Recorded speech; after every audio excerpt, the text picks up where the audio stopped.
desde el sur, explorando el cosmos. El programa que hacemos desde Argentina para todos los amantes de la ciencia de habla hispana. Bueno, ¿cómo están, amigas, amigos? Un nuevo episodio de Desde el Sur Explorando el Cosmos. Ya el programa número 554, en donde contamos con el aporte habitual del amigo Diego Córdoba, junto a Daniel Migueles. Y vamos a ver si en un rato se nos une también Esteban Tablón. Vamos a empezar a hablar de todo lo que tiene que ver con la actualidad de la astronáutica, de la que Diego es experto. ¿Cómo estás, Diego? Hola, ¿qué tal, Ricardo? Muy buenos días. Hola, Daniel, ¿qué tal? Hola, Diego. Muy bien. Bueno, para ir al grano, ya podemos ir empezando con lo que sucedió con el último vuelo del Starship. ¿Qué te parece? Sí, creo que todavía sigue resonando porque fue hace un mes nada más y ya estamos con el anuncio, la confirmación de la próxima prueba, la sexta prueba, que va a ser el próximo 18 de noviembre, ahora en pocos días. Pero la verdad que la prueba, la quinta prueba, la del día 13 de octubre, fue una que, digamos, dejó mucho más atrás a todas las anteriores, ¿no? Porque estábamos hablando del recupero, nada más ni nada menos que del cohete del Super Booster, además del aterrizaje de la Starship, después de haber dado esa cuasi vuelta a la Tierra, la recuperación del Booster, en esa torre, en la Mecasila, ¿no? Bautizada por SpaceX. Sí. O sea, en una torre que estaba al lado de la torre de lanzamiento, era una segunda torre que fue la que capturó al cohete, el Super Booster, al cohete impulsor. Esto, además de ser un milagro a nivel, digamos, maniobrabilidad y recupero de semejante estructura, sigue aportando la clave que SpaceX tuvo desde el principio con el tema de los vuelos espaciales, ¿no? SpaceX siempre apuntó a eso, al recupero y a la reutilización de los vectores, sobre todo de ese primer vector, porque, insisto nuevamente, es lo que siempre nos pone en contexto, ¿no? El cohete, el vector principal de una nave espacial, cualquier nave espacial, es la parte más cara de una nave espacial, justamente. Descartar eso significa descartar el 70 o el 80% del costo de una nave espacial, ¿no? Ese, recordemos, fue el talón de Aquiles, la debilidad del programa Apolo. Descartar un cohete tan grande y tan costoso y tan complejo como el Saturno V para lograr que el hombre llegara a la Luna hace más de 50 años.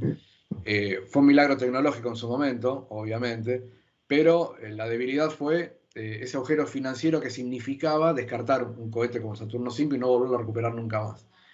Bajándolo a nuestra vida cotidiana es como tomarse un vuelo internacional de acá a Nueva York, Miami, Europa, lo que sea, aterrizar y romper el avión, fabricar otro para volver.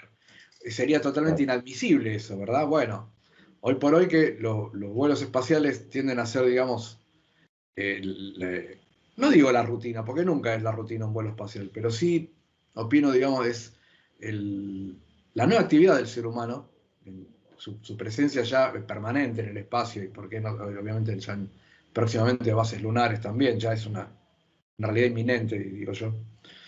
Hay que afinar de alguna manera los costos, o sea, ya no podemos darnos el lujo de tener un cohete Saturno 5 para ir a la Luna cada vez que se quiere ir a la Luna. Sería inadmisible en el tiempo. Esa fue la razón por la cual el programa Apolo se canceló en su momento, y ahora hay otra razón por la cual volver a la Luna. Pero bueno, la clave justamente la va a dar el recupero del Super Booster, ¿no? No solamente la Starship, que es la nave que va a descender en la Luna, sino también para otro tipo de emprendimientos espaciales. Ahora, Diego, vos bien decís que fue todo un éxito. Sin embargo, después que se aplacaron los festejos y los ánimos y se pusieron a ver cómo quedó realmente ese cohete recuperado, hubieron detalles. Vos en el vivo dijiste que a este booster le ponen combustible y arranca de nuevo. Pero la realidad es que no fue tan así. No fue tan así. Y entre las cosas que se comentaron y que se vieron, hubo videos y fotos, es que las toberas y las rejillas quedaron deformadas después del vuelo. ¿Eso fue así realmente? ¿Fue tan serio el problema? Sí, a ver, vamos a poner en contexto una cosa. De los 5 vuelos que ya existieron, Esta es la primera vez que se recupera el Super Booster, ¿no? Es la etapa principal. Los otros 4 vuelos anteriores se estrelló en el mar, explotó, se desintegró. Por lo tanto, nunca hubo una manera fehaciente de ver cómo quedaría un booster recuperado como el que sucedió en este vuelo de octubre. Es la primera vez que realmente podemos ver cómo es la estructura en sí versus las tensiones que tuvo que soportar durante el aterrizaje, o sea, la velocidad en la que lo vimos caer. Eso fue el primer milagro que ocurrió. Y eso creo que está dentro de la lista de lo positivo que ocurre, ¿no? Del éxito que fue recuperar una estructura en sí de manera controlada, a la velocidad que estaba cayendo, y poder, digamos, controlar esa mole con esos motores, ¿no? Ahora bien, viene la parte que vos bien decís, Daniel, que justamente el hecho de que esa tensión que tuvo que soportar, digamos, repercutió en las toberas que obviamente son cosas a ver. O sea, a ver, lo decíamos hace un ratito fuera de la transmisión, lo vamos a decir ahora dentro de la transmisión. La cobertura que le dan y la expectativa que generan estos vuelos parecen misiones espaciales, pero son pruebas justamente para ver qué es lo que está mal para en la próxima prueba corregirlo. Sí, es cierto, hubo deformaciones de la estructura, se notó en los motores. Obviamente, no es tan así de que le voy a poner combustible y sale. Ese era el deseo de todos nosotros, principalmente el de Elon Musk también. Pero está encaminado a eso, ¿no? O sea, nunca vimos, creo que por eso muchos todavía hablan de las reacciones que tuvimos con mi tocayo y amigo Diego Baú. También creo que es la misma que tuvimos todos en el momento que estábamos transmitiendo, porque lo disfrutamos, transmitimos y lo disfrutamos en vivo ese momento, ¿no? Ver ya en la primera prueba recuperar semejante estructura significa que tienen, o por lo menos ya lo están poniendo muy a punto, la tecnología de medir al milímetro trayectorias de estructuras tan grandes. Esto solo es un milagro, no hablemos de milagro porque es realmente un trabajo muy grande de la industria aeroespacial de los 50 años que pasaron entre la llegada del ser humano a la Luna y ahora, ¿verdad? Ha ido además del cálculo de tener que manejar una estructura de 70 metros con los cohetes abajo de todo, o sea, los cálculos para poder doblar y maniobrar de esa manera. Exacto. Con los motores en la frenarlo, abajo, claro, frenarlo, la velocidad que venía y controlar la trayectoria y posicionarlo en el punto justo. O sea, después se ve ya con mayor tranquilidad con las cámaras que las pinzas de la torre Mecasila no es que lo atraparon, se posicionaron y el cohete se posicionó, digamos, levemente en el lugar prefijado, ¿no? O sea, esto ya realmente es una victoria muy grande con el tema de la precisión, que es justamente lo que se tiene que tener a mano y en cuenta a la hora de un aterrizaje al alunizaje o en cualquier planeta, ¿no? En la Luna o en cualquier planeta. Ahora bien, es verdad, hubo deformaciones en los motores producto de la tensión durante el regreso, algunas deformaciones en las aletas que tenían que controlar el regreso. Obviamente, si se quisiera volver a utilizar este vector, no sería en el corto plazo, ¿no? O sea, habría que... Antes de reparaciones, este tiene que ser sometido a estudios, porque, insisto, estos son pruebas que obviamente van a repercutir en una mejora en la siguiente prueba. Ahora bien, hay un pro y una contra en lo que viene. O sea, el sexto vuelo, la sexta prueba, se hace poco más de un mes de ocurrido este quinto vuelo, quinta prueba. No sé si se hace a tiempo a estudiar siquiera las cosas que pasaron. Es probable que estos problemas se repitan. Sí, claro, pero también es cierto que todavía hay muchas cosas por probar, que es lo que, a lo que apunta el sexto vuelo.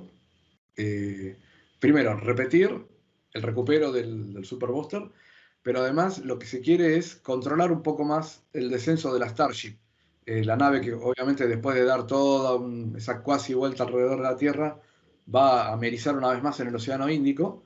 Recordemos que este último vuelo, cuando amerizó de manera vertical, lo hizo en un punto prefijado, porque recordemos que había cámaras que captaron el momento, lo cual esto nos está indicando que era una boya, o sea, no había personas ahí, era una boya con cámaras dispuestas por SpaceX en toda esa zona, y si logró captar ese momento, es una de las cosas que resaltamos en su momento también, es porque amerizó en un punto prefijado, o sea, no es que cayó descontroladamente y eso también nos dio la pauta digamos, de lo fino que están apuntando las maniobras de semejante mole espacial, semejante bestia, y eso es una de las cosas muy importantes a tener en cuenta cuando se quiere hacer una trayectoria planetaria. Ahora bien, fuimos testigos de que explotó la Starship cuando tocó el mar. Después de la No explico espectacularidad... por qué explotó. Lo más probable haya sido por un impacto, todavía no está muy claro eso, todavía están en pleno estudio eso también, que el impacto haya, digamos, desparramado el combustible, y bueno, y eso ocasionó justamente el desparramo y la detonación en sí. Ahora bien, se va a apuntarle que en el sexto vuelo, obviamente eso no ocurra, y poder amerizar aunque sea de una manera vertical, y después seguramente va a caer de panza, que como lo tenían planificado en su momento. Todo va a ir, digamos, yendo a afinar todo este tipo de cosas. Lo que estoy intrigado, vamos a ver en qué estado se va a recuperar el Super Buster con todas estas deformidades que ocurrieron, que vos bien comentabas, Daniel, porque no sé si van a hacer a tiempo, ¿no? En un mes, a corregir todas estas cosas. Pero hay muchas otras para probar que, bueno.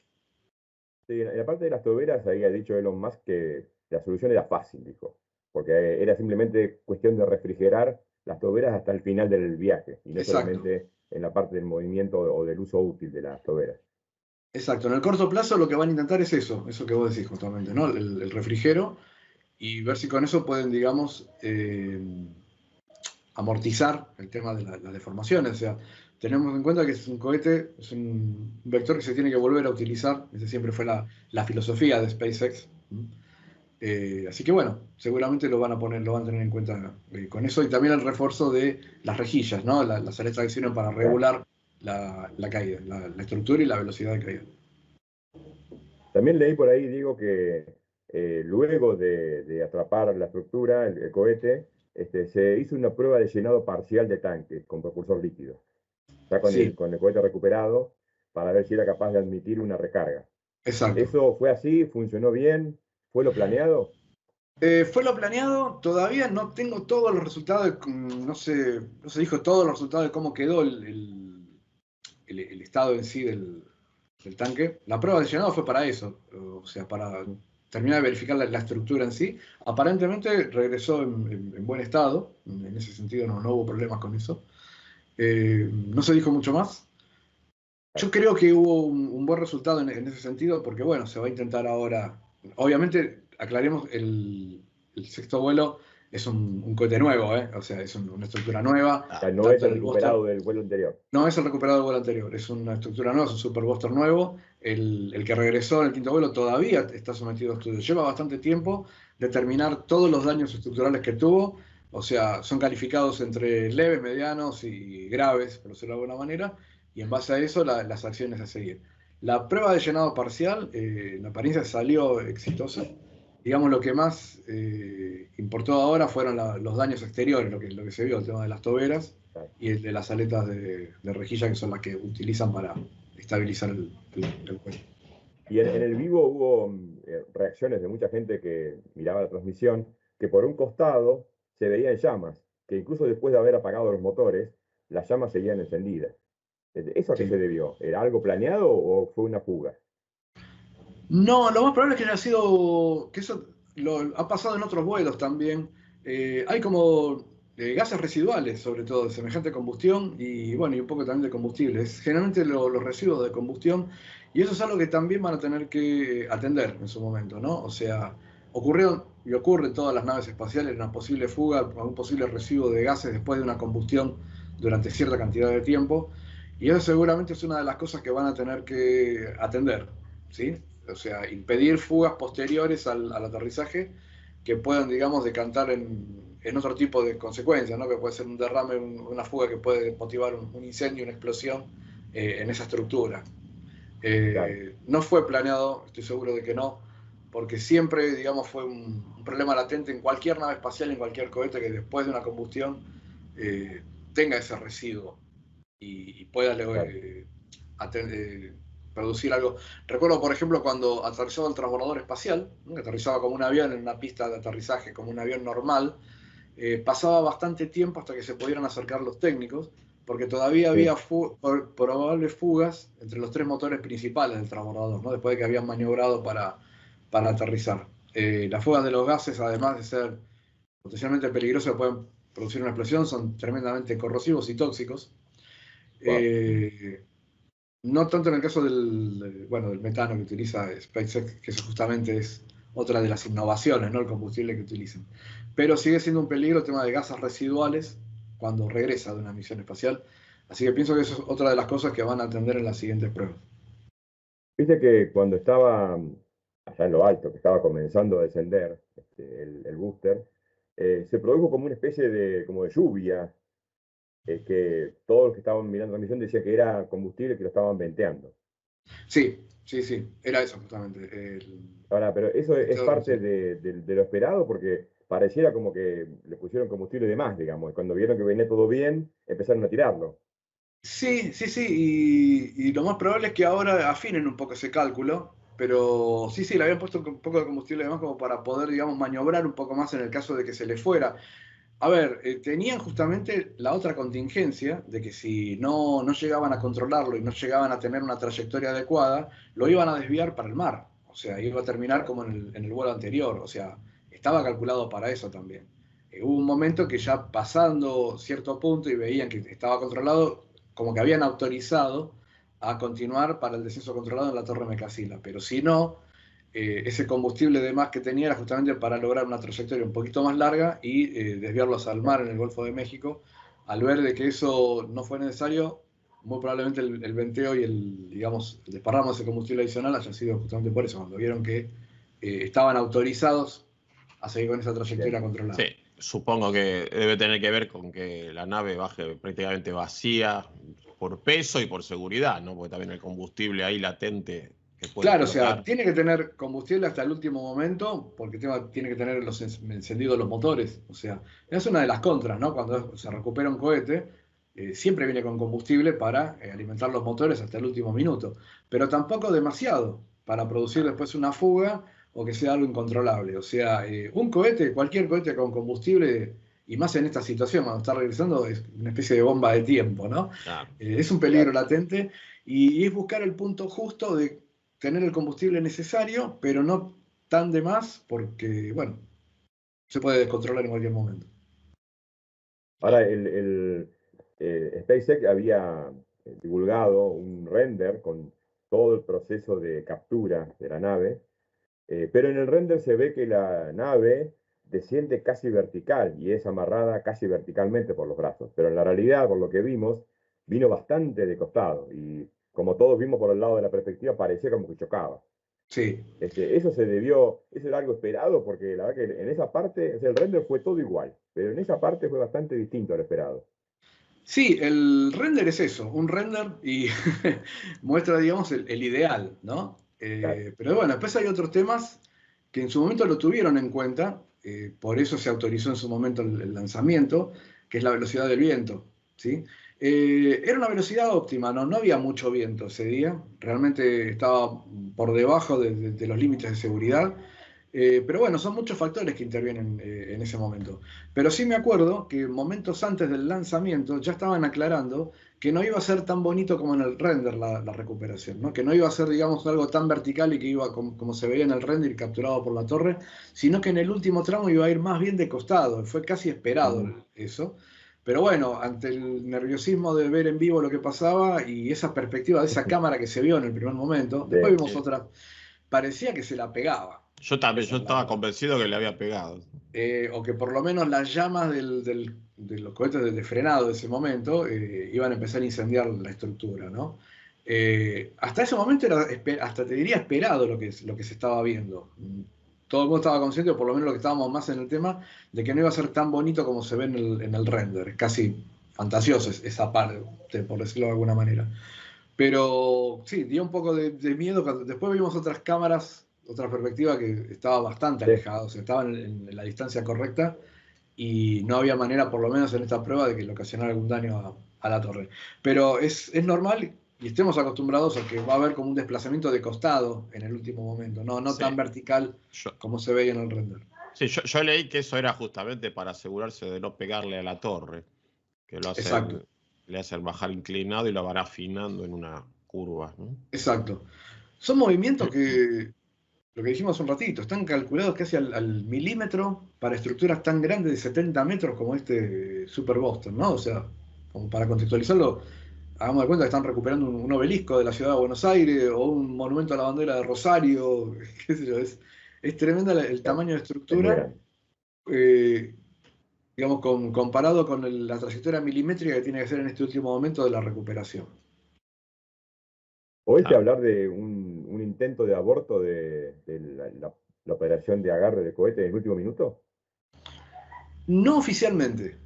Ah, Eh, digamos que esto fue el minuto a minuto, casi te diría el segundo a segundo, sobre todo en ese último momento, ¿no? Porque como habíamos dicho hace un claro. rato, si se salía de la trayectoria, estaban, digamos, listos para activar la otra trayectoria, la que lo iba a desviar directamente al mar y caer en el mar.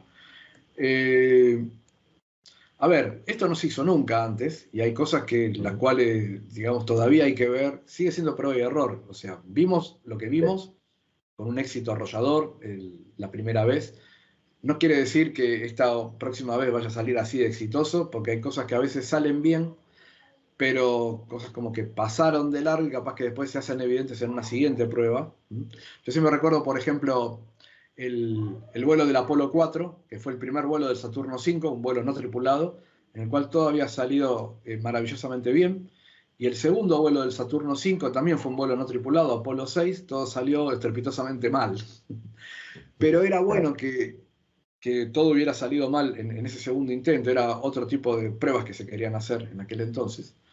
Porque si se hubieran quedado con el vuelo espectacular de Apolo 4 y hubieran pasado directo, se quedaban con todo lo bueno de eso, y hubieran pasado directo a un vuelo tripulado, hubieran saltado las cosas que estaban mal y eso hubiera originado de mínima una misión abortada o un accidente.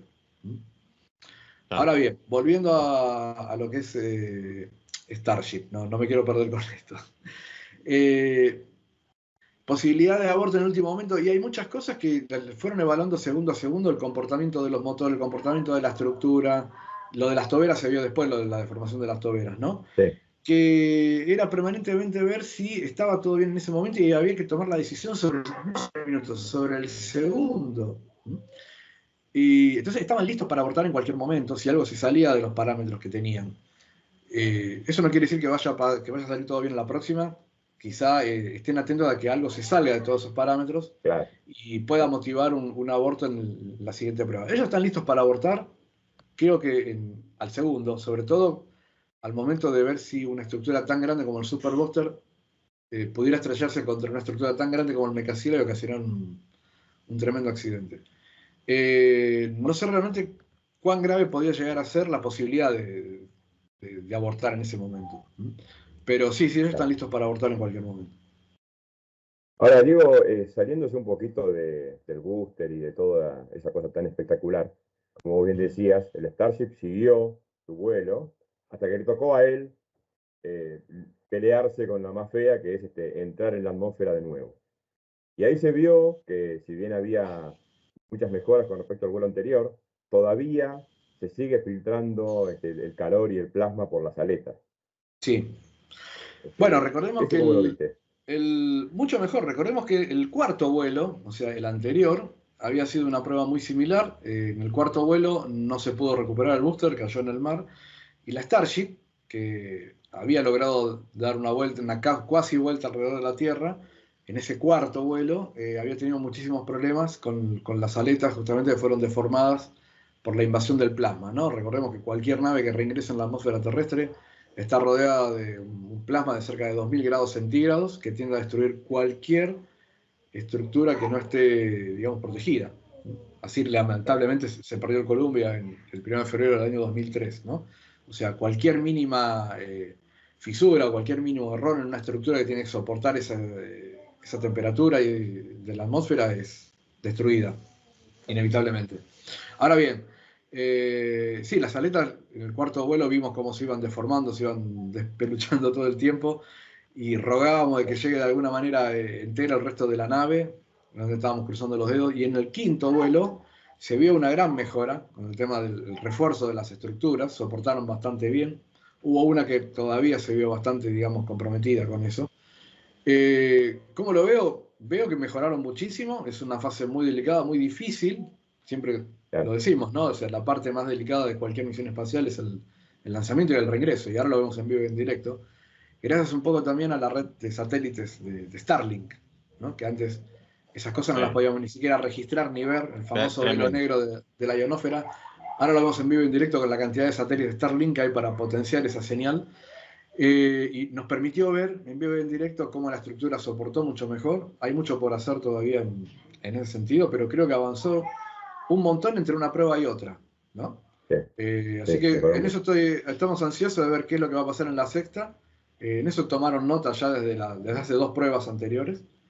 Así que pienso que lo va a soportar Pero mucho igual mejor el incluso. desafío inaudito que yo veo es que el Challenger, por poner un ejemplo, cuando enfrentaba la caída de la atmósfera era como una especie de plano que no tenía fisuras como para que meta el plasma. Pero acá están queriendo bajar a la atmósfera algo que tiene partes móviles, que tiene una Exacto. bisagra, que tiene que seguir moviéndose, por lo cual el desafío es mucho mayor. Es mucho mayor, exactamente. Se tiene que conseguir conservando la aerodinámica, por decirlo de alguna manera. Porque también es cierto que alguien puede llegar a decir, esta es la nave que va a alunizar con Artemis 3 en la Luna, donde obviamente no se va a enfrentar a ninguna de estas dificultades. Se va a enfrentar a otras dificultades, que es, por Sí. ejemplo, la disposición de la superficie de contacto con respecto a una superficie tan irregular como es la Luna, por ejemplo, ¿no?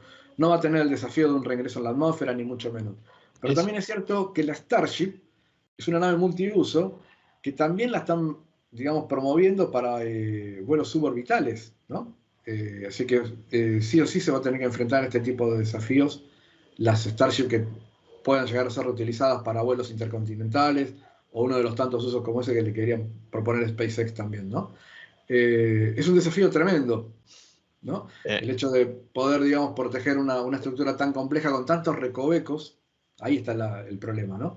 Porque está bien, se ha tendido a proteger muchísimo más las aletas, pero le tiene que dar cierta movilidad y versatilidad, no puede perder eso a la hora de controlar el aterrizaje de la Starship. Así que bueno, vamos a ver qué ocurre en esta próxima prueba, a ver si pueden, digamos, innovar en ese sentido. Es muy eh, difícil. Ahora, una pregunta que se ve mucho es que la Starship no está aterrizando vertical todavía en ningún lado. Y teóricamente debería aterrizar, pregunto yo, en la Tierra y en la Luna están esperando que aterrice en algún momento en la Luna de eh, pie. Sí. Eso, perdón que interrumpo. Justamente es una pregunta que me hacen muchas veces y no sé qué responder.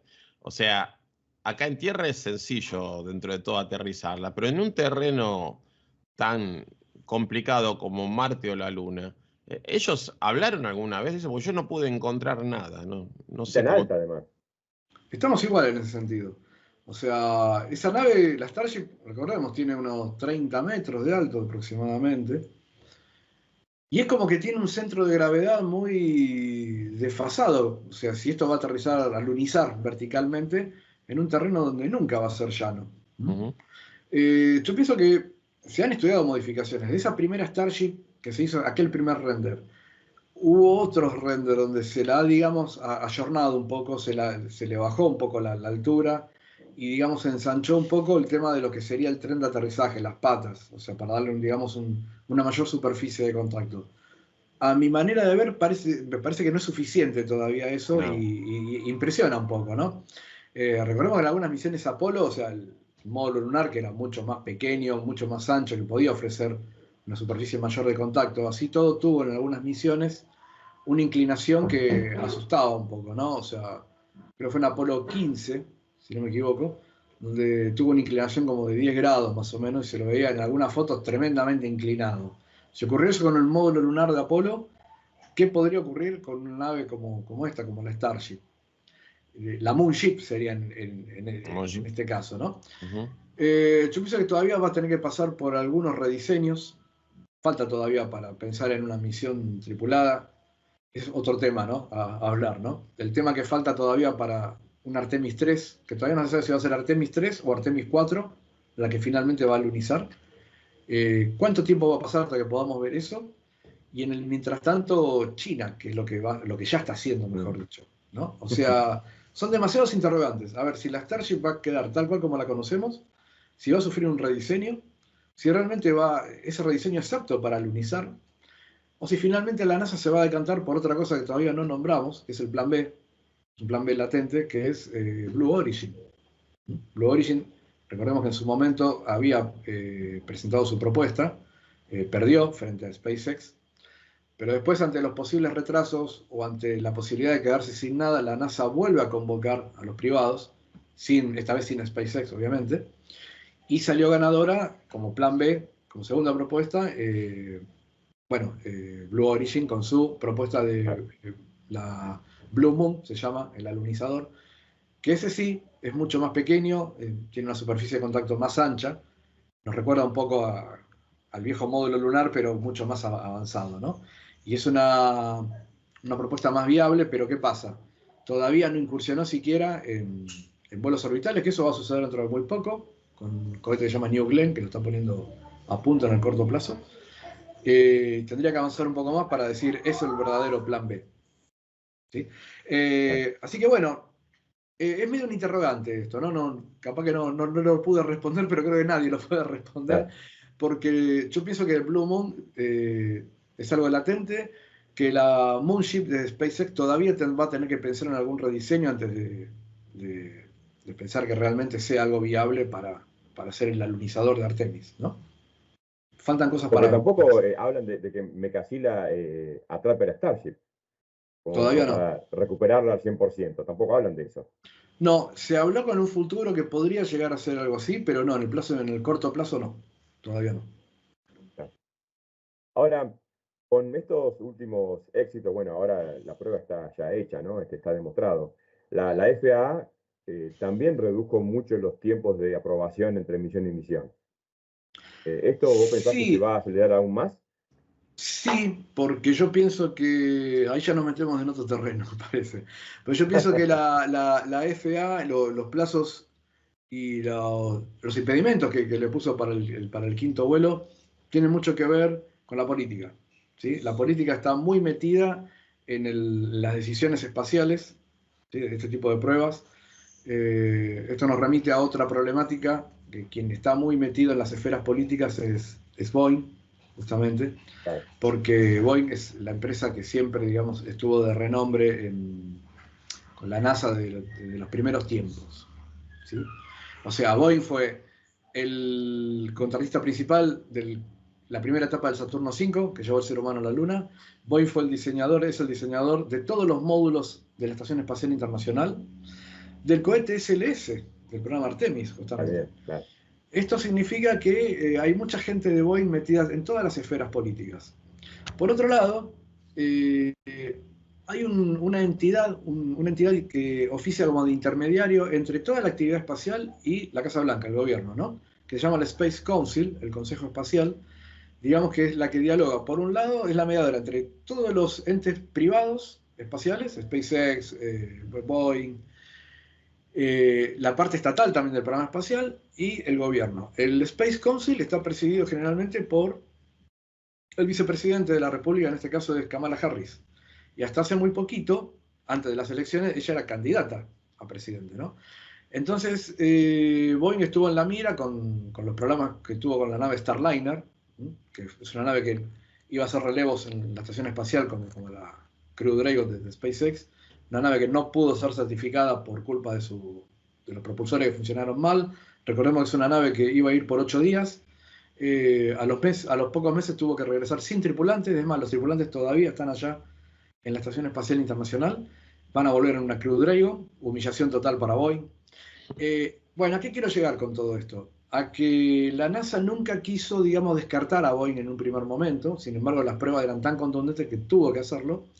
Y esto trajo a la luz otros temas, que por ejemplo, cómo Boeing ha logrado hacer lobby en algún momento, y muy posiblemente ese lobby haya contribuido a que la FAA haya, digamos, puesto ciertos impedimentos donde no lo habían en su momento. Por ejemplo, por decir uno, había cuestionado la potabilidad del agua que utiliza SpaceX para amortiguar el poder de fuego de la Starship cuando despegaba, ¿no? Y esos estudios ya habían sido presentados en su momento, o sea, ya se sabía que esa agua que largaban, esos tremendos cientos de litros de agua que largan cuando el cohete es encendido en ese momento, ya estaba, digamos, estipulado de alguna manera, ya estaba estudiado de que esa agua no era contaminante para el medio ambiente. Sin embargo, la FAA lo pone en duda y eso era motivo de más atraso, de más retraso, qué sé yo. Entonces era una sospecha en la cual todos decimos no tenemos pruebas, pero tampoco tenemos dudas de que Boeing ha metido el dedo en la llaga en eso, y quizá la FAA en su momento ha puesto, digamos, esos impedimentos hasta ridículos, porque ahora como que nos pasamos al otro extremo. Estamos digamos, va a pasar menos de un mes, perdón, un poquito más de un mes, entre la quinta y la sexta prueba, y antes estaban hablando de que iban a pasar meses o hasta casi un año entre una prueba y la otra, ¿no? Claro. Entonces, bueno, los permisos, volviendo a la pregunta, me parece que obedecen un poco a la política del momento y ahora al cambio de signo político que se viene, de la mano de las elecciones. Te preguntar, ¿cómo ves esto ahora que cambia el signo político? Y en este caso particular, yo veo que es determinante, que va a ser un impulso a favor por lo menos de SpaceX y de todo el emprendimiento privado, a favor de llegar a la Luna. Porque esto es algo que, bueno, lo dije recién medio solapadamente, pero el programa Artemis es muy complejo, de la mano de un cohete, el SLS, que a mi modo de ver todavía es una tecnología que ya tendría que haber quedado atrás, es una tecnología obsoleta. El cohete SLS es un cohete que nos remite a la tecnología del transbordador espacial. De hecho, los motores son del transbordador espacial, y no son motores con tecnología del transbordador espacial, son motores que fueron usados en vuelo del transbordador espacial, son motores usados, que la Boeing se los cobró a la NASA como nuevos, es otro tema que algún día podemos discutirlo también. Son motores que fueron usados en misiones del transbordador espacial. Y es un cohete que no se recupera, o sea, ahí tenemos el mismo agujero financiero que tuvo Apolo hace 50 años y que motivó digamos, el cierre prematuro del programa espacial Apolo, ¿verdad? Y por otro lado, la complejidad del alunizaje con esta nave, con la Starship en la Luna, que es algo que todavía nos genera muchas dudas. Esto que estábamos hablando sobre la capacidad de estabilidad en un terreno tan irregular como la Luna, si finalmente va a ser ese diseño, si va a ser otro, o si Blue Origin va a tomar la posta. Y por el otro lado, pienso que va a motivar que, digamos, que se terminen de definir todas estas cosas. ¿Por qué? Porque China ya hizo público su programa espacial lunar, o sea, de enviar seres humanos a la Luna de acá al 2030. O sea, quiere decir que faltan 6 años nada más, 7 como mucho. Sabemos que los chinos, si lo dijeron, lo van a hacer. El programa espacial chino es un programa verticalista, un programa que no se discute. Y yo lo vi, lo que mostraron, o sea, ya presentaron los trajes, ya están entrenando con los trajes de superficie lunar, los chinos, y ya mostraron cómo va a ser el programa lunar. Es un programa mucho más sencillo, que nos remite a la época de Apolo, ¿no? Una nave que va a llevar 2 o 3 astronautas, con un alunizador que nos remite no en la forma, sino en el sistema, ¿no? Una nave que va a ir acoplada a la nave principal y después va a alunizar con 2 taikonautas, como solemos llamarlos nosotros, y después van a ir apuntando a permanencias cada vez más largas para formar pequeñas bases en la Luna. Quizás no tan ambicioso como quiere hacer el programa Artemis, pero sí, digamos, algo sostenido. Y ese es el apuro que, digamos, la luz de alarma que genera ahora en este nuevo signo político republicano de la mano de Donald Trump, ¿no? Van a hacer todo lo posible para igualar ese plazo o llegar antes. Sí, lo que da la sensación es que los chinos no compiten, o sea, los chinos siguen su objetivo, ¿no? Y generan la competencia alrededor, ¿no? Y eso es lo que está pasando, yo creo que es uno de los motivos por el que están motivando el regreso a la Luna, ¿no? O sea, todos están apuntando a un objetivo que antes no estaba en la mira, que era el Polo Sur lunar. Es un lugar que yo siempre digo que es la nueva Luna, ¿no? Porque es un lugar donde se descubrió cantidades de agua a nivel subterráneo, bajo las rocas, obviamente en estado sólido, pero era un elemento que se cree hasta directamente inexistente en la Luna, y otros componentes de minerales, como el helio 3, por ejemplo, que se creían inexistentes en la Luna. O sea, ese hallazgo realmente fue, digamos, un hallazgo científico, que pienso que es la nueva motivación para volver a la Luna, pero también está otra vez la motivación política, no tanto como hace 50 años, pero hay una nueva competencia a nivel político, geopolítico también. Así que bueno, los chinos siguen. Esperemos que no una guerra fría, ¿no? No, esperemos que no, pero sí, digamos, una competencia a nivel geopolítico, quizá algo menos beligerante, como lo fue la Guerra Fría, pero bueno, convengamos que China sigue siendo algo no cerrado, cerradísimo. Al día de hoy los vuelos tripulados a la Estación Espacial China siguen con la fecha prevista, pero la tripulación se revela faltando 24 horas para el lanzamiento, algo inédito en una época tan globalizada en las comunicaciones como la que vivimos, pero sin embargo siguen con sus restricciones informativas. Así que bueno, no digo que sea como una guerra fría, pero sí, digamos, con estrategias geopolíticas que pueden llegar a determinar una nueva carrera lunar. Así que algo de acción vamos a ver. Lo que estaba leyendo, creo que fue ayer, es que es verdad que, o sea, tanto Japón, India, China, todos apuntan al Polo Sur, ¿no? Parece como que las restricciones geográficas se van a dar en la Luna y no en Marte, o sea, perdón, no en la Tierra, o sea, cómo todos van a querer aterrizar en el mismo lugar, pero sin superponerse, o cómo respetar esos terrenos, ¿no hay legislación en esas cosas? La legislación se va a hacer con el tiempo. O sea, a mí siempre cada vez que hemos hablado de estos temas, me remiten a los tratados antárticos que surgieron justamente a medida que se fue avanzando, se fue descubriendo, instalando bases, ¿no? De que la Antártida no es de nadie, sin embargo, hay países, incluso nosotros, que digamos reclamamos una porción de territorio en base a las bases que están allí. Hay bases permanentes, bases semipermanentes, pero siempre hay una especie de colaboración mutua entre naciones, que capaz que hay naciones que comparten el mismo lugar con sus bases, y eso no marca, digamos, un antecedente político, un antecedente territorial.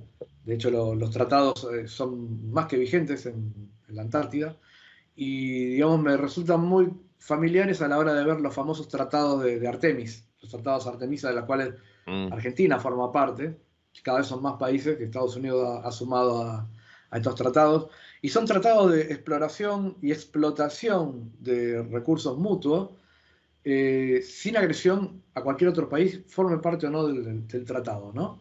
Una explotación responsable, no contaminante, y sobre todo de no agresión. A ver, la Luna no es de nadie, al día de hoy no es de nadie, por más que alguien haya ido y haya llegado a la Luna, ¿no? Pero digamos, algún día podría llegar a sentar un precedente, pero ahora están surgiendo estos tratados que van a ir avanzando conforme el ser humano por fin se pueda asentar en la Luna. Eso va a ocurrir, lo vamos a ver en esta vida, por suerte. Y creo que con el tiempo, a medida que se vayan asentando, va a ir regulando una actividad que todavía no inició, pero sí va a iniciar, y bueno, y de la mano de ese inicio de actividades se van a ir regulando y legislando cada vez más las actividades de exploración y de explotación, porque va a haber asentamientos, ¿no? O sea, los primeros asentamientos quizás se vayan relevando cada 6 meses o cada un año, como se hacía o se viene haciendo en la estación espacial, y después, bueno, cada vez más largas las permanencias. Eso va a haber que regularlo con el tiempo. Pero para mí se va a emparentar mucho, el gran antecedente es los tratados antárticos que hoy están vigentes. Y ahora, Diego, juntando este tema que hablabas de la política y de Boeing, hace tiempo que luego del fracaso de la Starliner, se habló de vender la unidad espacial de Boeing. Pero por lo que vos me comentás y por lo que nos explicás, Boeing está presente en mucho más que la Starliner hoy por hoy en las esferas del gobierno y en el plan espacial de la NASA. ¿Es viable realmente vender la unidad espacial de Boeing?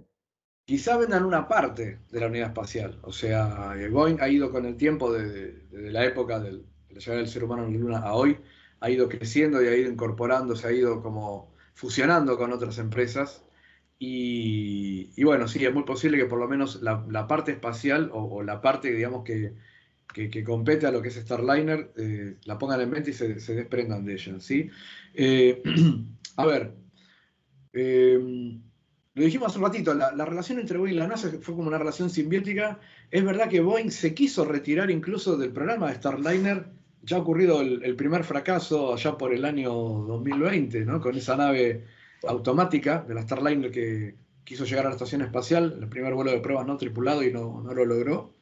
Ya desde entonces se quiso salir del programa, y la NASA fue la que le dijo, no, quédate, tratemos de ver cómo podemos remendar el asunto y ver si podemos llevar a buen término el programa de Starliner y relevo de astronautas. Porque si Boeing se bajaba, ya era una mala propaganda a nivel político, y ese fue el motivo por el cual siempre lo han bancado a Boeing, ¿no? Quizá más de la cuenta o más allá de lo evidente. O sea, fue tan desastroso todo lo que ocurrió con Starliner que dejó en evidencia otras falencias, ¿no? Claro. O sea, no nos remitamos solamente a los problemas de estructura de la cápsula y todo lo que pasó con la cápsula, Porque todo lo que pasó con la cápsula es fruto de malas gestiones y malas políticas. O sea, ya hace 15 años a esta parte, el CEO de Boeing había dejado de ser un ingeniero para ser un contador.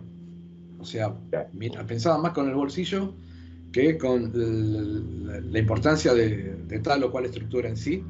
Ahora cambió eso, a raíz de todo lo que pasó con Starliner, cambió el CEO de Boeing, otra vez está más guiado para la parte, digamos, ingeniero aeronáutico y espacial. Pero bueno, también hay otras ramas de Boeing que no son espaciales precisamente, pero también denotaron este tipo de problemas con los problemas que hubo en los aviones comerciales, ¿no? Ese vuelo desde Alaska que se le salió la puerta en pleno vuelo, un desastre en ese sentido. Y otras falencias que ocurrieron en otras esferas de la gran empresa. Sí, por lo menos la parte que le corresponde a Starliner ya es una intención, que es Vox Populi, de ponerla en venta. O sea, no hay futuro en el sentido de que Starliner sigue existiendo, porque ya está confirmado que en el 2025 Starliner no va a hacer vuelo operativo, la cápsula no puede ser certificada y no llega a tiempo a ser certificada. Y supongamos que para el 2026 sí lo logra, para decir, bueno, salimos airosos de esto y por lo menos algunos vuelos. Recordemos que la estación espacial va a salir digamos, del servicio activo dentro de 6 años, más o menos, para el 2030, 2031, 2032 a lo sumo, no más de eso. ¿Y qué inversión puede recuperar Boeing? Suponiendo que en el 2026 se larguen a hacer 2 vuelos por año, ya no podrían recuperar toda esa inversión y todo ese dinero gastado producto de todas estas fallas que ocurrieron, ¿verdad? Entonces la salida de Boeing, me parece que es más que un hecho ya, difícilmente puedan incorporarse al relevo de astronautas en una estación espacial que ya tiene los días contados. Así que lo mejor que puede hacer es ya, para no seguir perdiendo dinero y prestigio, ¿no? Porque ya perdieron un montón igual, poner esa división aeroespacial a la venta y que se haga cargo de otra empresa. No para el relevo, sino para esos bienes, usarlos para otra cosa. La compra de SpaceX. ¿Por qué no? O un intermediario, qué sé yo, sería ya el acabose, por decirlo de alguna manera, porque ya lo que está ocurriendo ahora ya es algo impensado, ¿no? Los astronautas de Starliner van a volver en una Crew Dragon, que ya despegó. Recordemos que la Crew 9, las Crew Dragon despegan 4 astronautas, pero la Crew 9, que despegó en septiembre, despegó con 2 astronautas, dejando 2 asientos libres para el regreso de Butch Wilmore y Sunita Williams, que fueron por 8 días y se terminan quedando 8 meses. Menos mal que son astronautas que ya estuvieron en la estación espacial, que ya saben lo que es quedarse un tiempo prolongado como parte de una expedición. Pero bueno, ellos igual fueron como un vuelo de prueba, supongo que tendrían compromisos y una vida acá en la Tierra para estos meses, y la tienen en pausa hasta febrero del año que viene. Van a volver en una nave Crew Dragon con trajes de SpaceX, porque los trajes de Boeing son incompatibles con la Crew Dragon. Así que ya con eso solo, pienso que el hecho de que, vamos a suponer, en el hipotético caso de que SpaceX compre la parte aeroespacial de Boeing, ya sería un detalle y una anécdota más en todo este tremendo hecho que ocurrió, que la verdad no lo pensábamos que podía llegar a ocurrir, pero ocurrió. Sí, pero además comprar una empresa es además comprar una filosofía, una forma de trabajar, y SpaceX parece muy, muy diferente en los tiempos, en la filosofía, parece mucho más arriesgado, mucho más rápido, mucho menos burocrático. Bueno, creo que diste en la tecla con esa palabra, ¿no? La filosofía de trabajo, esa fue la gran diferencia entre Boeing y SpaceX. Cuando empezó el tema a quién le iban a dar el relevo de astronautas, ya la NASA no lo quería hacer más, porque se quería dedicar a Artemis justamente.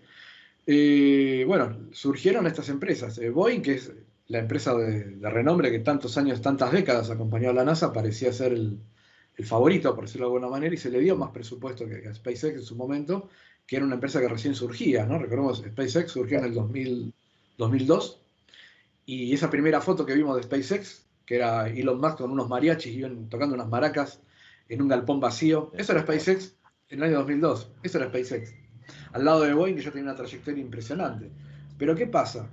Boeing tenía una filosofía de trabajo de la época de Apolo, en la cual, tanto Boeing como cualquiera de las otras empresas, ¿qué le cobraba a la NASA?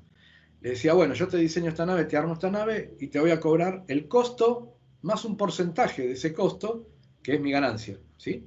Ahora bien, si esto costaba 10, yo como empresa privada iba a ganar un porcentaje de esos 10, que iba a ser mi ganancia, pero si costaba 100, a mí como empresa no me importaba, porque iba a ganar un porcentaje de esos 100, o sea, a mayor costo, era mayor ganancia para mí, pero claro, el Claro. costo en realidad se lo impactaba en la NASA. Pero la NASA hizo la vista gorda a eso en su momento, porque no le importaba el dinero, porque le importaba el tiempo para llegar a la Luna antes que los rusos. Ahora bien, logrado ese objetivo, ya no había ese grifo financiero que no importaba el Claro. costo, importaba el porcentaje de ese costo que iba a ganar la empresa, ¿no? Había que ahora ya que amortiguar el impacto financiero, ya no había ese dinero. Y ahí es cuando surge SpaceX. SpaceX es una empresa joven, una empresa nueva, en la cual tuvo que bancarse todos los costos de desarrollo ellos mismos. Entonces, ellos cuidaron sus propios costos, ¿sí? Poniendo a punto algo que en su momento la NASA no es que no pudo por falta de capacidad, no pudo por falta de tiempo, que fue el recupero de los cohetes, que es la fortaleza de SpaceX, ¿no? Recuperar Claro, los la cohetes diferencia. y Claro. con eso recuperar gran parte del costo, ¿sí? La NASA no lo hizo no porque no tenía gente capacitada, sino porque no podían pensar en eso porque estaban corriendo contra los rusos. Una vez que lo lograron, bueno, ya está, y ahora se lo dejamos a las empresas privadas. Y ahí surge Elon, que obviamente para cuidar el propio bolsillo de su propia empresa desarrolló el recupero de esos cohetes y cuidó muchísimo más el costo. Entonces ya tiene una filosofía, una mentalidad distinta a la de Boeing. También influye mucho las edades, ¿no? Las edades promedio de los ingenieros de SpaceX son jóvenes, son gente de 30, 40 años, 50 como mucho. Incorporó gente, o sea, se ha traído gente que hasta se ha jubilado de la NASA y ahora incluso muchos trabajan en la SpaceX, ¿no? Porque Wow. tienen el know-how, que es valiosísimo también. Pero la filosofía de trabajo radica en eso, en la diferencia de una filosofía vieja y obsoleta que heredó, Boeing se quedó con eso. Muchas otras empresas, a ver que ya no, esa filosofía no tenía cabida, se fueron a otro tipo de esfera de trabajo que no escatima en gasto, que es defensa, por ejemplo, ¿no? Claro. Pero Boeing se quedó, digamos, con esa filosofía que, bueno, los resultados quedaron a la vista. Tienen que cambiar la filosofía si es que algún día Starliner vuelve de alguna manera o encaran otro tipo de proyecto espacial. O sea, lo que se hizo ya está. Los módulos de la estación espacial ya están, el cohete SLS está. Eso es lo que hemos hablado, me parece que en otro encuentro que tuvimos, que el SLS también tiene los días contados. Si Artemis despega y empieza a surgir ya con vuelos lunares tripulados, el SLS podría estar en los primeros 4 o 5 vuelos, si no, ya después sería insostenible eso en el tiempo también, y tendrían que idearse cohetes, vectores que puedan ser recuperables. Que ya Ah, SpaceX lo tiene.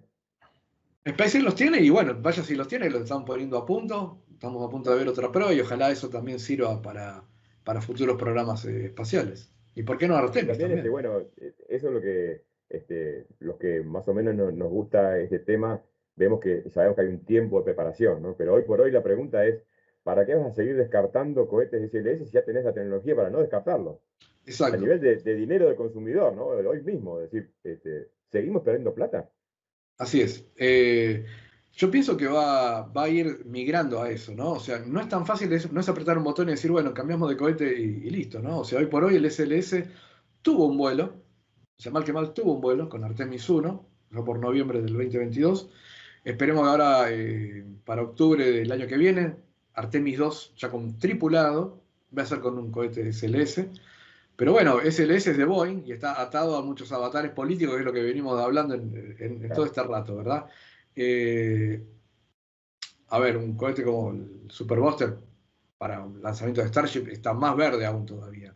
Por eso digo que el SLS es viable quizá para los primeros 4 o 5 vuelos de Artemis y quizá un par más también, antes de que poder pensar en otra cosa. eh, ah, Sí, Ricardo. no, no, me quedé pensando cuando hablábamos del tema de la estación espacial.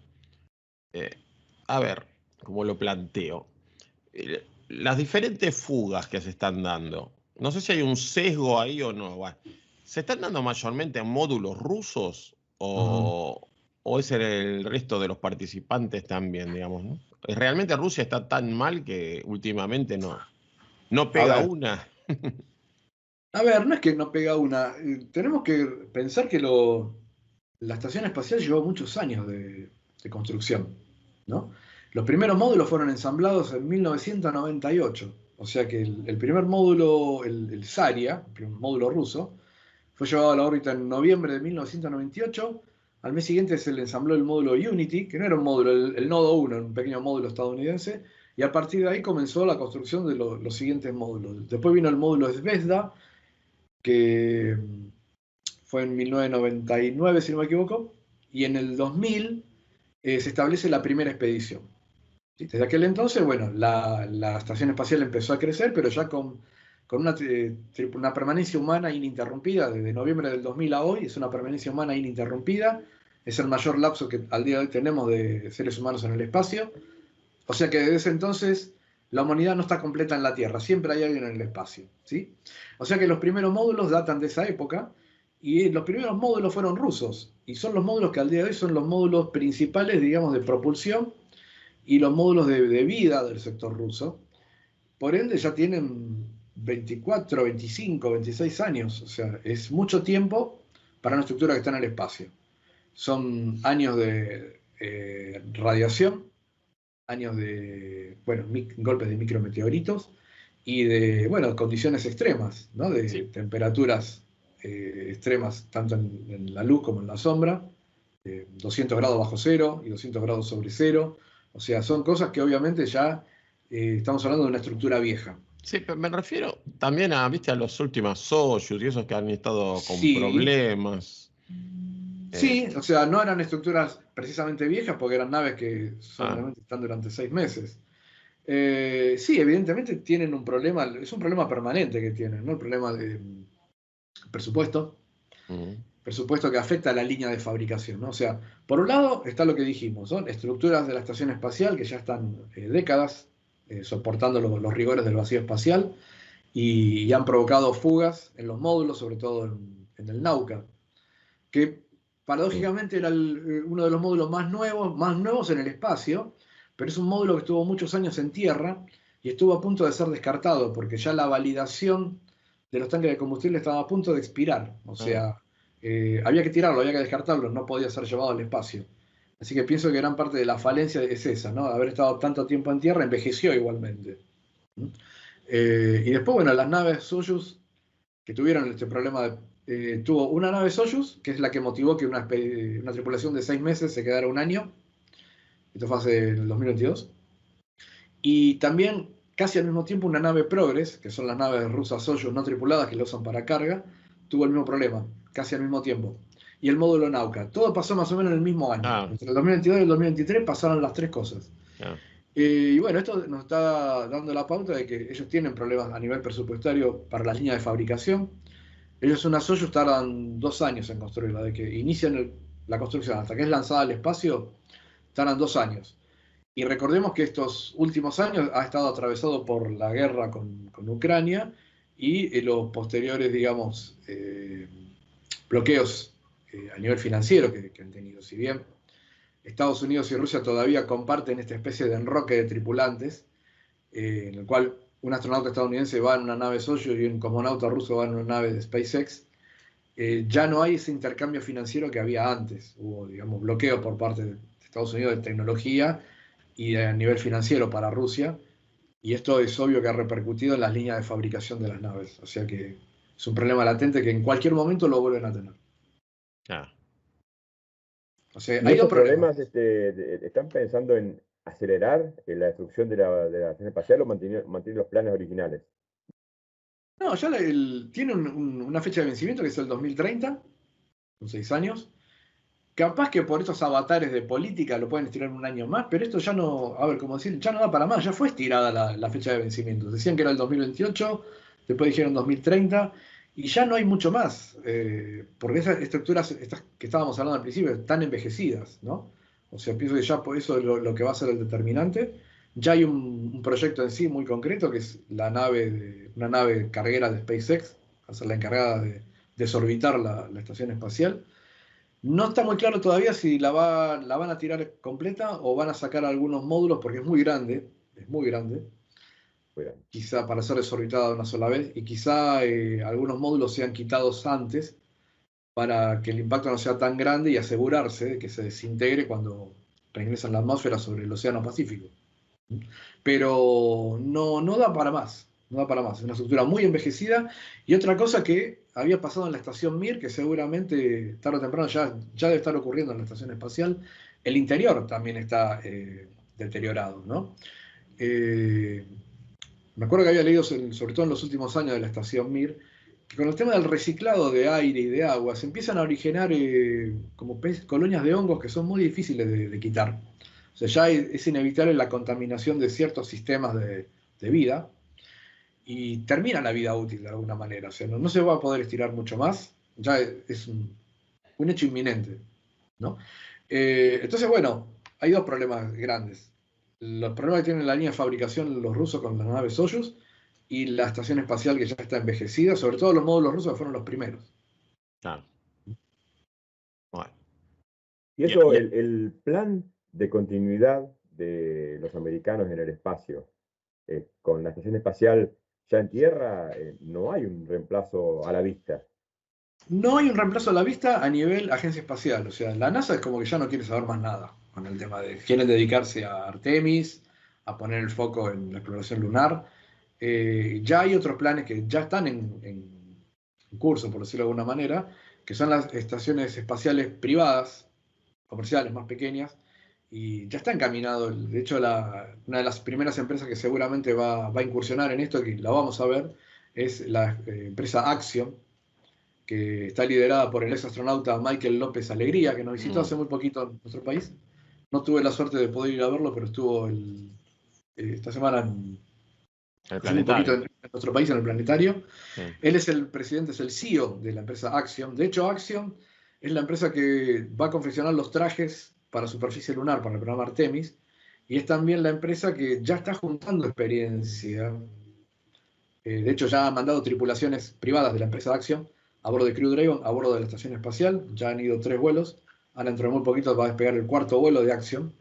Son tripulaciones privadas que pasan unos 10, 15 días, 20 a veces en la estación espacial, y van acumulando experiencia para lo que se viene, que es una estación espacial privada de Axiom.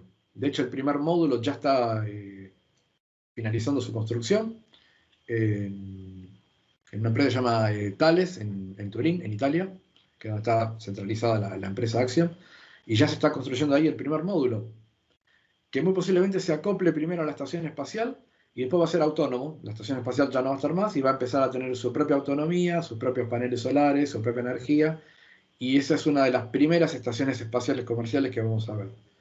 Hay otra empresa que se llama Heaven, que es una empresa que está, digamos, impulsada por SpaceX, donde también va a sumar módulos. Primero va a ser un pequeño módulo de prueba y después va a ser una segunda versión con más módulos acoplados. Se va a llamar, perdón, la empresa se llama VAST y la estación espacial se va a llamar Heaven. Así que estos son los dos emprendimientos privados inmediatos que se vienen, y va a ser lo más inmediato que vamos a ver de acá a menos de 10 años. Esos van a ser los reemplazos. Privados e independientes. Privados e independientes, obvio, pero eso no quita que no van a ser estaciones turísticas y comerciales nada más. Va a haber algo de ciencia, obviamente tiene que haberlo, y quizá, ¿por qué no? Experimentos de NASA, ahora va a ser al revés, encargados para ser llevados a bordo de estas pequeñas estaciones espaciales. Rusia tiene sus propios planes. Hay una estación espacial que por ahora se llama Estación Orbital Rusa, así a secas. Va a ser más pequeña, obviamente, que la estación espacial. Va a ser una estación propiamente rusa, como lo era la Mir, pero ya anda seduciendo a países europeos. Están necesitando ayuda, ¿no? Así que lo que se viene en estaciones espaciales es el fin de la Estación Espacial Internacional, como la conocemos, una pequeña estación espacial rusa por un lado y pequeñas estaciones espaciales comerciales estadounidenses por otro. Y bueno, y China, que va a seguir en la suya con la Tiangong, que es un tema aparte, como siempre. China va bien en ese tema, ¿no? No tuvo mayores problemas. No, ya tienen aceitado el relevo. De hecho, hace poquito despegó la Shenzhou 19 con 3 astronautas que ya se quedan 6 meses, entre 6 y 7 meses en órbita. Se van relevando como lo hacían los rusos antaño. Y ya están, digamos, muy sólidos en ese sentido. Es más, hay un plan de seguir expandiendo la Tiangong con más módulos todavía. Así que tiene una larga vida por delante todavía la estación china. Y ya hicieron caminatas espaciales, realmente están avanzadísimos. Ya están muy avanzados en eso también, en caminatas espaciales. largas caminatas que duran 6-7 horas, como se hacen actualmente en la estación espacial. O sea, ya es una rutina. China avanzó a los saltos, ¿no? Comparado con la historia que estábamos acostumbrados a ver, comparado con Estados Unidos, con Rusia, y se ha posicionado casi que al mismo nivel, ¿no? O sea, la estación espacial Tiangong ya es la tercera que tienen, y no tiene nada que ver con esas pequeñas que tuvieron en un principio, que duraban 1 o 2 tripulaciones nada más. Estas ya hace bastante tiempo que están.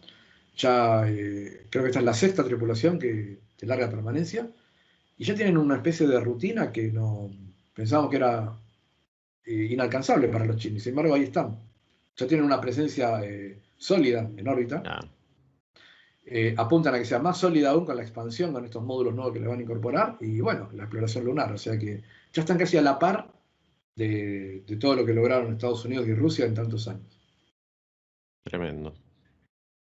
Bueno, Así que el futuro es ahí nomás, digamos de acá a 6 años, yo pienso que en muy poquito vamos a ver avances importantes. O sea, ¿qué es lo próximo que vamos a ver? Si China es verdad que llega a la Luna para el 2030, yo pienso que de acá a un año nomás, ya tenemos que ver un primer vuelo tripulado, no tripulado de pruebas, y ahí es cuando se van a encender todas las alarmas. Cuando vemos ese primer vuelo del programa lunar chino no tripulado de pruebas, ya está, ¿no? Y eso va a ocurrir de acá a un año y medio.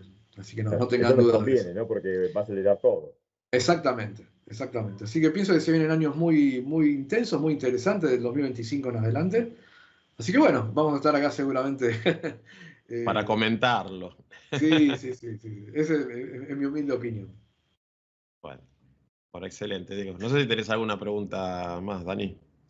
No, creo que repasamos todos los temas que queríamos repasar y sobre todo mirando lo que pasó hace muy poquito y sobre todo mirando en el futuro, ¿no? Lo que viene para que estemos acá comentando y admirando y emocionándonos como fue el agarre de la Super Heavy con Becasila. Sí, quedó la vara alta, ¿no? No esperamos ver menos ahora en la próxima prueba. Así que bueno, yo pienso que sí, que va a ser. Últimamente no viene decepcionando para nada. Desde el tercer vuelo de prueba hasta ahora, que ha ido cada vez perfeccionándose, cada vez más, sumando cada vez más. Así que bueno, yo pienso que vamos a ver una nueva atrapada del Super Buster con la Mecasila, un aterrizaje más controlado desde la Starship, quizá más innovaciones en la protección, en la aerodinámica y la parte térmica cuando regresan a la atmósfera. Son todos los puntitos claves que hemos visto en este momento. Y si logra esto ya en el próximo vuelo, yo pienso que ya vamos a tener un camino más allanado con miras a Artemis, ¿verdad? Falta muchísimo todavía, pero pienso que ahora que ha cambiado el signo político, que la FA también parece haber, digamos, aligerado un poco los controles como para poder acelerar las pruebas, pienso que vamos a ver resultados mucho más interesantes en todo el 2025. Vamos a ver Artemis 2 también, ¿no? Primer vuelo de prueba tripulado del programa Artemis alrededor de la Luna. Así que ya creo que ya en este año que se viene, el 2025, vamos a ver cosas muy avanzadas en cuanto a lo que es la nueva llegada del ser humano a la Luna. Y te comprometemos para contarlas acá. Por supuesto, acá vamos a estar, sin duda, con los amigos de siempre. Bueno, muchísimas gracias, Diego, como siempre, por informarnos con tantos detalles del tema de exploración espacial, ¿no?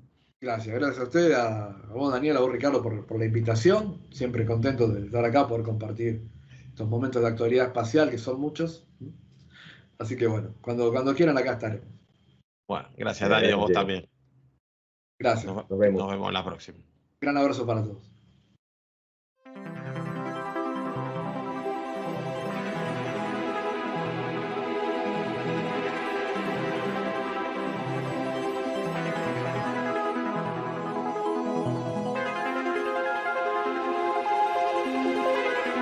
That's one small step for man,